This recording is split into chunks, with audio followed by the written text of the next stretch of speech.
kin san dai yanzu yadda kuɗaɗe suka yi yawa sannan kuma kwangiloli suna tafiya yadda ake so. To yanzu haka ma ina so in siya miki irin kin gane motar nan? What? Irin wannan motar nan taku wadda ɗan mata riga irin wannan kira mai kiran alfanda. Sannan kuma na ga bangon kuma ya fara tsaro. Zan ba da kwangilan shi a zuwa canza muku. Sannan zan siya maki waya iPhone 11.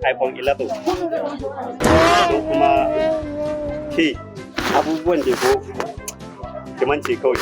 Kai baby shi yasa nake masifar san ka wallahi. Shine bayanin baby na. Gode Allah ya kara arziki. Amin masu ha. Ina so in baki miliyan 50 je ki dan shopping a Shoprite din ta. La Tanimu. Ka san su ne?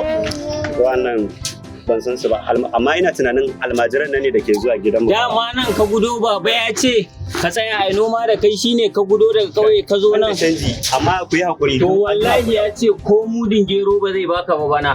Ya gaya mana ya ce wallahi ko mudin gero ba zai baka. Ai Tanimu muka kalle mu idanun ka ce ma gane ba. Kuma dama miliyan 50 ne cikin ledan nan ya ce mu kawo ma tunda ka ce baka san mu ba. To wallahi koma za mu yi da su.